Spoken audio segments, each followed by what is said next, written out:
I never thought my life would turn into a whirlwind of betrayal, revenge, and redemption. But the night I caught my wife with another man was only the beginning. What happened next would change everything. This was my little act of revenge for a cheating wife. I had spent 3 years married to Amy, believing we had something real, only to discover she had rekindled an old flame with a man named Reginald, someone she had dated in the past. Standing there watching the two of them together, I felt a strange mix of emotions. But more than anything, I was grateful for the smart decisions I had made before in life because now I needed to make another one. Unfortunately, my phone was in the repair shop, which meant I had no way of capturing proof of what I was seeing. I had caught them in the act, but without evidence, it would be my word against hers. To make matters worse, Amy and I were supposed to be at her father's house for dinner in less than an hour. I knew that if I ran to grab a camera, the opportunity would slip through my fingers. But then, as luck would have it, Reginald pulled his car right behind Amy's, blocking her in. That's when an idea struck me, a subtle, calculated bit of payback. Slipping on a pair of gloves, I quickly loosened the valves on 3 of his tires, letting the air seep out before carefully closing them again. Then, I grabbed a rubber mallet from the garage and found a hiding spot behind a bush, waiting. Sure enough, a few minutes later, Reginald stormed out of the house, cursing under his breath when he saw his tires. Kneeling by the right front wheel, he was too distracted to notice me creeping up behind him. I swung the mallet, not hard enough to seriously injure him, just enough to knock him out cold. He slumped to the ground, unconscious. I worked fast. Reaching into his pocket, I pulled out his car keys and, with the precision of my old football days, launched them deep into the nearby forest, far enough that no one would ever find them. Then I went through his wallet, taking out his credit cards, driver's license, and to my surprise, a measly $28 in cash. Strange for a man of his wealth, but that wasn't my concern. Next, I made sure to erase any evidence of my little operation. I wiped down the hammer with a bleach-soaked cloth, then returned it to the garage. The cloth, along with Reginald's cards and license, went into a plastic bag which I clutched tightly as I walked back to my car, parked several hundred yards away to avoid being connected to the scene. On the way to my father-in-law's house, I made a quick stop at a 7-Eleven, one of the few places left with an old-school payphone. I changed into a hoodie, a baseball cap, and mirrored sunglasses to disguise myself, then headed for the phone. There was a teenage girl in the store, so I handed her the $28 and asked if she could do me a favor. Make an anonymous call to emergency services and report a man lying unconscious in the driveway at 15 Ridgeway Terrace. She didn't ask questions. She just took the money and made the call. As I walked out, I tossed the plastic bag into a dumpster behind the store. With that, my little act of revenge was complete. And now it was time for dinner. I arrived at my dear father-in-law's house a full 10 minutes ahead of schedule. Not out of eagerness, just habit. As you might have guessed, I didn't particularly like the man. Chester Grimes, my wealthy and insufferably arrogant father-in-law, had never hidden his opinion that Amy was too good to marry someone like me. But, ironically, he did like me, for one reason only. I was the top producer at his prestigious insurance company, bringing in more money than anyone else on his payroll. To him, that was all that mattered. In reality, if we were measuring people by character rather than wealth, I was too good for both Amy and Chester. Chester was a man who valued punctuality above all else, so I decided to make a call to his landline, knowing he'd already be tapping his watch impatiently. When Amy picked up, I could hear the stress in her voice before she even spoke. "Hey Amy, where are you?" "Your father's starting to get irritated," I said, keeping my tone even. She hesitated. "Blake, I'm sorry I'm late. Something happened outside our house. A crime, actually. The police are here." I stiffened. What crime?" She didn't answer me directly. Instead, I heard muffled voices in the background, then her turning away from the phone. "Yes, this is my husband, Blake, but I don't think you need to speak with him," she said to someone. More arguing followed, and then a new voice came onto the line. "This is Detective Burns. Is this Blake Bristol?" I swallowed hard. "Yeah, that's me. Officer, what's going on? Is my wife okay?" "She's physically fine, Mr. Bristol," the detective said, his tone measured. "However, a man named Reginald Swifton was attacked in your driveway. He's been taken to the hospital, and his car is being towed as we speak." For a moment, I almost forgot to breathe. Then, seizing the opportunity, I let my voice rise in exaggerated shock. "Reginald Swifton? In my driveway? What was he doing at my house?" I practically shouted, making sure Chester, who was just a few feet away, could hear every word. The detective's voice remained calm. "Your wife hasn't provided us with a clear explanation. Do you know anything about this? I scoffed. How would I know? He's her ex-boyfriend. Maybe he just dropped by for a visit. Maybe he was invited. Either way, I hope whoever did it gave him what he deserved. Mr. Bristol, there's no need for that kind of language, Burns warned. So, to confirm, you have no idea why he was there or who attacked him? Nope, I said easily. Then after a brief pause I added, but if you find the guy who did it, tell him I'd love to buy him a beer. There was silence on the other end. Then, as if testing the waters, I asked, Detective, would you be able to take my wife to the hospital for a forensic swab? You know, to check for Swifton's DNA, just to confirm how long his visit lasted. Burns sighed. I can't force her to do that, Mr. Bristol. She would have to consent. I smiled to myself. Figured as much, I muttered. And with that, I hung up, already picturing Amy's panic as she realized the trap closing around her. I hesitated for a moment, then let out a sigh. Detective, I'm actually worried about something else. What if Amy was attacked and she's too scared to talk about it? Could you force her to go to the hospital under those circumstances? Burns' voice remained steady. Mr. Bristol, if she doesn't report an assault herself, I can't force her to undergo an exam. But I'll take detailed photos to check for any signs, bruising, injuries, anything that could indicate foul play. I nodded even though he couldn't see me. That's all I ask. Thank you, Detective. Then an idea struck me. Burns, could you put Amy, the potential victim, back on the phone? There was a pause before he replied, Yes, though I'd prefer to speak with you tomorrow. Give me your number and we'll schedule a time to meet. Of course, I said, then dictated my mobile number. A few moments later, Amy's voice came through the line, hesitant and laced with forced affection. Hi Blake, darling. I cut her off. Cut the nonsense, Amy. I want you to go to the hospital immediately. Detective Burns will take a swab to determine if Reginald forced himself on you. Blake, where is this coming from? You have to prove. I don't have to prove anything, I snapped, then turned my attention to Chester, who had been standing there listening, arms crossed. Your daughter cheated on me with Reginald Swifton. I'm filing for divorce. Chester inhaled sharply, his lips curling in disdain. You can't talk like that about my daughter. Or to me, he hissed. You think I'll let you disrespect us like this? I should fire you on the spot. Before I could respond, the phone rang again. I knew it was Amy calling back. Without hesitation, I picked up and immediately set it back down. Let her stew. Turning to Chester, I held out my hand. Write this down for me. He hesitated, but I grabbed a pen and a notepad from the kitchen counter and shoved them toward him. Begrudgingly, he took them. The irony of the situation wasn't lost on me. As much as I wanted to walk away from Amy and never look back, I couldn't just yet. Our prenuptial agreement had clauses that prevented me from receiving what was rightfully mine unless I could prove infidelity. Legally prove it. And that's where I had been one step ahead. For the past year, I had suspected Amy was being unfaithful. I had already gathered a substantial amount of circumstantial evidence. Texts, late-night absences, suspicious transactions on our joint accounts. Even before the incident with Reginald, I had enough to raise serious doubts. My close friend and lawyer, Ron Botts, a man who, like me, had worked his way up from the middle class, assured me that with the right judge my case was solid. Then Amy's voice interrupted my thoughts, this time sharper, more defensive. You better not have actually asked them to take in? I cut her off again. So, I take it you refused to get the intimate swab done? Of course I did, she shouted, her anger boiling over. I smirked, shaking my head. Then we have nothing left to discuss. I'll just grab my things and be out of your life. Amy was so caught up in berating me, she didn't even notice the private investigator I had hired discreetly snapping photos from the corner of the room.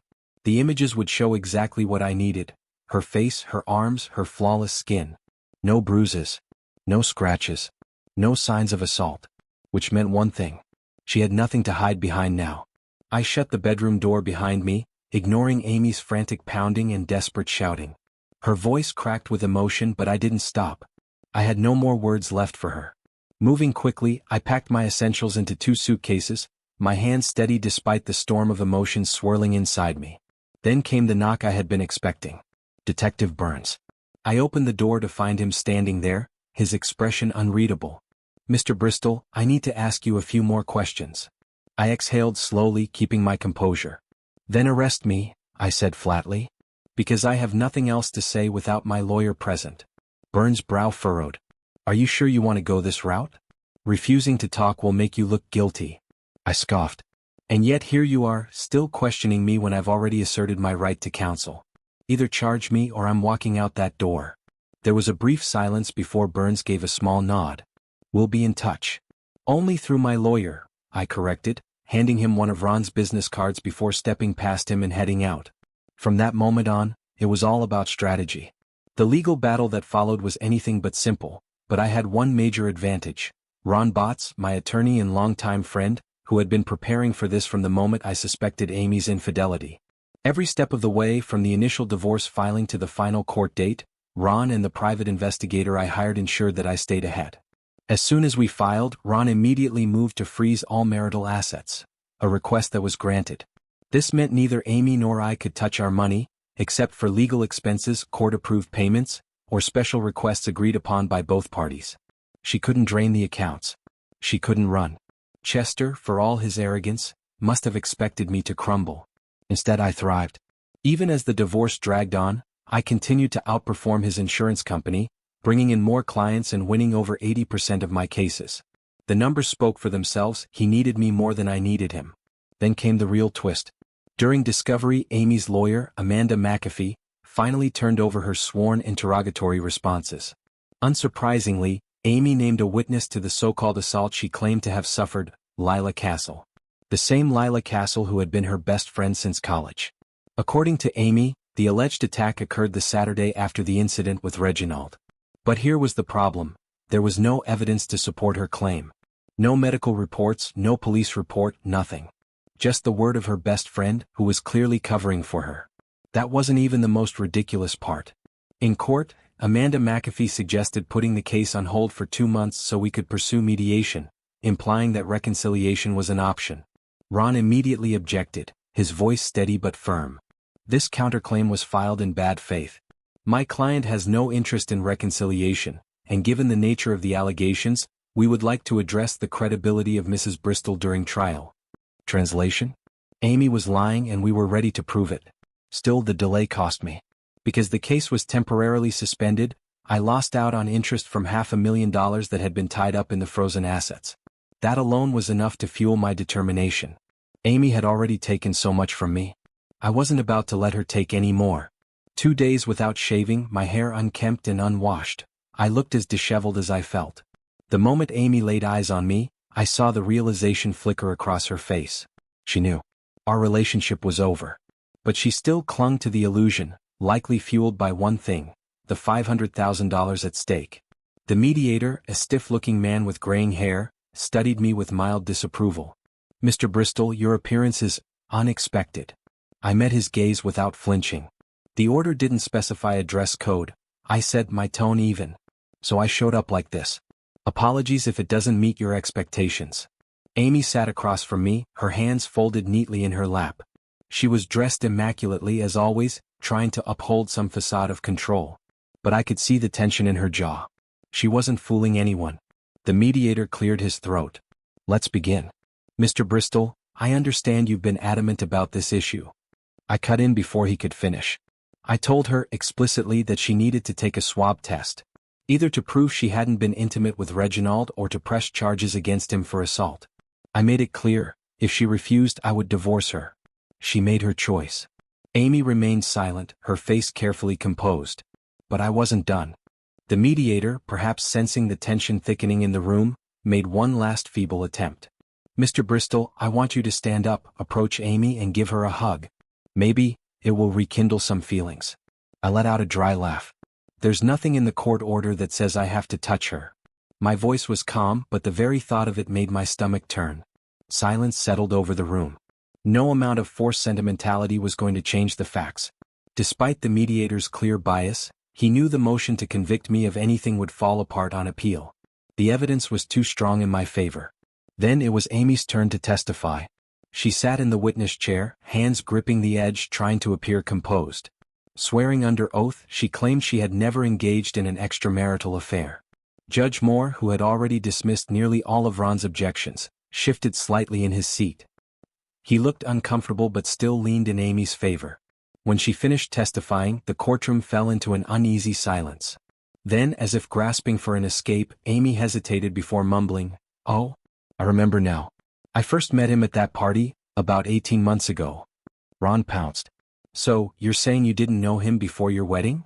No, Amy replied quickly, a bit too quickly. He pressed forward. Mrs. Bristol, have you ever had an intimate relationship with Mr. James Watkins? Amy's face paled. She shook her head vehemently. No. You keep accusing me of cheating. Her voice cracked and she burst into tears, trying to play the victim. Ron didn't even blink. He turned to the judge. Your Honor, I'd like to present the DVD as evidence. The courtroom tensed. Amy froze. She knew exactly what was on that DVD. And she knew it was over. I asked that the video be shown only on the monitors at the counsel tables, I said, keeping my voice steady. Ron gave me a slight nod, then turned to our key witness, a confident, composed man. After confirming his credentials, Ron asked him to verify the authenticity of the DVD. The witness, Dan Drake, spoke with certainty.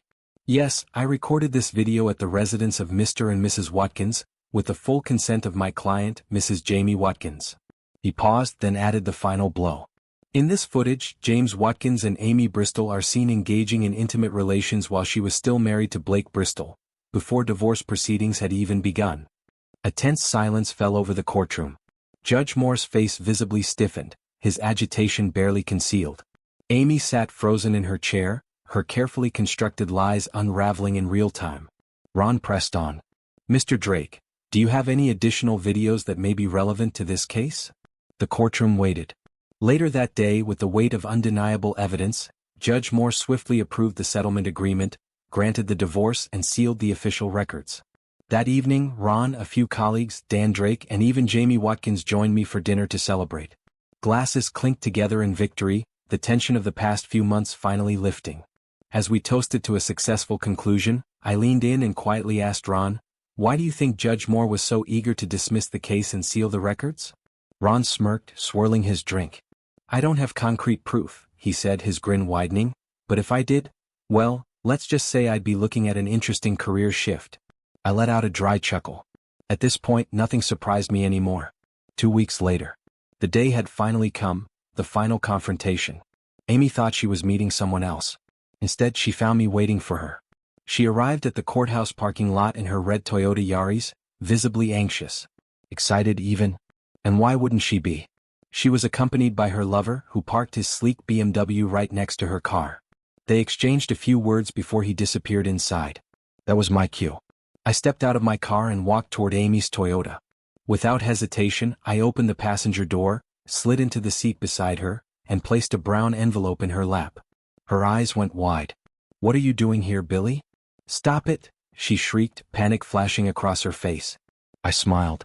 Just delivering these divorce papers to my cheating, soon-to-be ex-wife. Her mouth opened, then closed. She had nothing left to say. Without another word, I stepped out of the car, leaving her and her lover to deal with the consequences of their actions. As I drove out of the motel parking lot where they had met, I glanced in the rearview mirror one last time. Amy sat there, shoulders shaking, crying like a lost soul. I was done. No rage, no sorrow, just the satisfaction of knowing that no matter what had happened, one thing was certain. There would be no reconciliation. Not today. Not ever. Before anyone could respond, I took a deep breath and stood up. I need some fresh air, I said, my tone clipped. To my surprise, Rebecca didn't argue. Instead, she quietly nodded and followed me out of the stifling room, a place that felt more like a dragon's lair than a family gathering.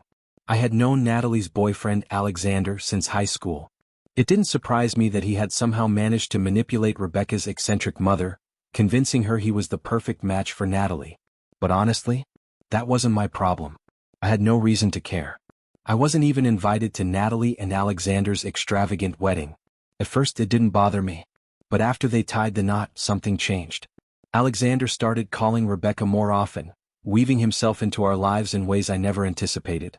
At first the calls were harmless. But slowly, inexplicably, they began to affect my marriage. Rebecca became distant. Conversations that once felt warm and natural turned into long-winded complaints about my supposed failures, my lack of ambition, my responsibilities. Meanwhile, she gushed about Alexander and Natalie's successes, exaggerating their achievements as if they were royalty. I tried to make light of it once, joking that Alexander had probably moved away just to escape Natalie's overbearing, fire-breathing mother. That joke did not go over well. If anything, things got worse. Then came the breaking point. A new man from some so-called noble family appeared, confronting me in public with wild accusations of betrayal. He was furious, throwing insults at me, demanding answers to some imaginary crime I had supposedly committed. Rebecca, standing beside him, was just as outraged. When I called her a hypocrite, she turned ice cold. "You'll pay for that," she hissed, her voice dripping with venom. I scoffed at the irony. "Funny," I said, keeping my voice steady, "considering the only payments here are the ones your clients make." The argument escalated, loud and bitter, until suddenly 2 frightened children wandered up to us, their wide eyes filled with unease. I swallowed my anger and turned my attention to calming them down, pushing aside whatever resentment still lingered in my chest. After that, things remained cold between Rebecca and me. For 2 whole weeks, we barely spoke, both of us trapped in a silent war neither of us was willing to end. Then, one evening during a visit, I listened to an old man tell stories about the border wars in Arizona. He spoke of silent arrows, barbed, unforgiving, designed to strike fear into enemy soldiers. Of course, I couldn't actually use a bow and arrow against Rebecca's lover. But the idea sparked something in me. A plan. I retreated to my basement workshop, my mind working faster than my hands as I pieced together something new. A homemade weapon.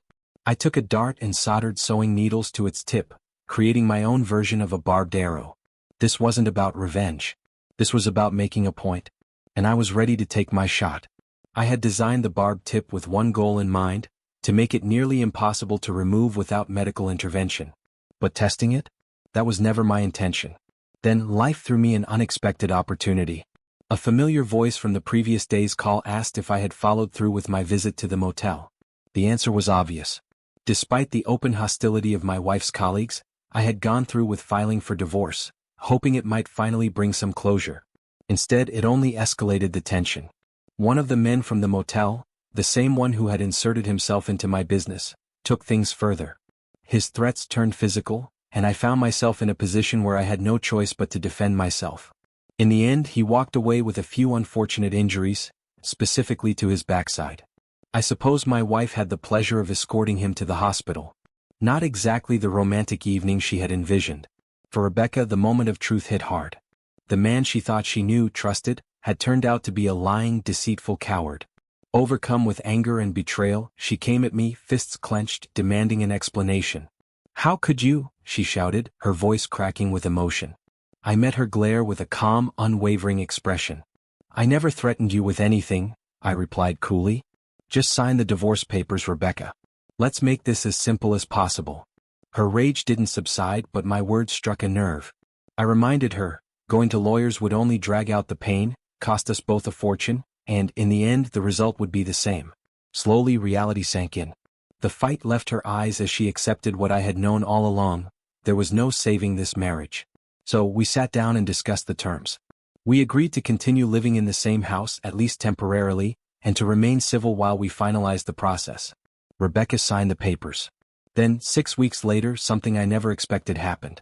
Rebecca changed. Almost overnight, the woman who had once treated me with cold detachment became warm, attentive, even affectionate. Gone was the constant hostility. In its place was kindness, respect, and something that almost resembled the love we had once shared. It was a sharp contrast from the woman who had once resented me. Now, as we moved through the divorce process, we treated each other with an ease we hadn't felt in years. And then, just when I thought I had figured things out, something else caught my attention. Monica, my sister-in-law, had a morning routine like clockwork. She always left early before her noon shift at the fashion store. That's why I was caught off guard when I spotted a silver metallic Volvo parked outside our house. Monica hadn't mentioned expecting any visitors, and she never skipped her weekly gym sessions. The sight of the unfamiliar Volvo sparked my curiosity. It was a common car in the area, nothing flashy, nothing distinctive, but something about its presence didn't sit right with me. Our country's car registry provided a way to access ownership information with just a plate number. And at that moment, I had every intention of finding out exactly who it belonged to. I lunged at Eric, landing a series of hard punches to his face before he even had time to react. Monica's screams echoed through the house, but I barely registered them. Eric was already on the floor, stunned and motionless. I turned to Monica, my voice sharp. "Shut up." Eric didn't fight back. He knew better. A moment later, 2 of my friends, who had been waiting outside, stepped in. They didn't need instructions. They grabbed Eric, yanked him to his feet, and dragged him outside. As they shoved him against his car, I followed, carrying his clothes in a tight fist. I threw them at him with force. "Get dressed. Get out. And don't ever set foot on my property again." Eric didn't say a word. Just scrambled to collect his things and get away as fast as possible. Back inside, my adrenaline was still surging. I took one look at the house, the shared space that no longer felt like mine, and knew exactly what needed to be done. I grabbed a large container and began tossing everything into it. Every piece of furniture, every reminder of a marriage that had already crumbled. The children's rooms remained untouched, but the rest? I didn't care. Monica had always insisted on high-quality furniture, expensive decor, but at that moment, it didn't matter. None of it did. What was the cost of a few broken possessions compared to the loss of trust? By the time I finished, the house was nearly stripped bare. Then, I made a call to a friend who owned a summer house just outside the city. I needed time away. Somewhere quiet. Somewhere I could think. As the dust settled, regret flickered through my mind, but only for a moment. Vikings were feared across coastal Europe for a reason. They were warriors, not victims. And when faced with betrayal, I'd rather be a warrior than a fool. The next morning, I sat down with my coffee and flipped through the newspaper. A headline caught my attention. "Naked man injured in car accident." I skimmed the article, my lips curling into a smirk. Apparently, a man, completely unclothed, had crashed into a garbage truck. The airbags had saved him from serious injury, but the situation itself? Humiliating. I didn't need to read any further. I already knew exactly who it was. And the best part? No one could ever tie me to it. With a deep breath, I folded the paper and set it aside. There was nothing left to dwell on. It was time to focus on the future. I had always maintained a good relationship with Monica's parents, so when it came time to discuss the future, I was honest with them. I explained my plans to move closer to work but emphasized that I wanted the children to remain at their current school, surrounded by familiar friends and routines. To make things as stable as possible for them, I offered Monica full custody. My only request? Weekend visits, time together on special occasions, and joint holidays. Monica's parents agreed wholeheartedly. They understood that, no matter what had happened between their daughter and me, the children needed a strong relationship with their father. Life moved forward. One evening, as Eliza and I sat on the couch enjoying a quiet moment together, she brought up something unexpected. "Helen really wants you to marry me," she said softly. "Her father has already moved on with his new girlfriend, and she thinks you're the right person for me." I looked into Eliza's eyes, seeing a warmth and certainty that I hadn't felt in a long time. Leaning in, I kissed her gently. "I'll do my best to keep my promise to Helen," I assured her.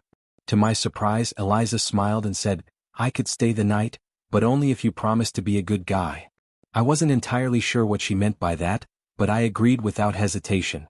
I had no intention of rushing things. I wanted to let our relationship unfold naturally at its own pace. As time passed, everything began falling into place. My children spoke highly of Eliza's son, and I was relieved to see how well Lisa, Elmer, Eliza, and Helen got along. It felt as if our lives were weaving together effortlessly. Now, Eliza and I are planning our wedding, and she's even brought up the possibility of starting a family together. Our bond is strong, our children are happy, and we're searching for a home in a good neighborhood, a fresh start for all of us. Life has its ups and downs, but right now, everything feels right. For Eliza. For our children. For me. And for the first time in a long time, the past no longer weighs me down.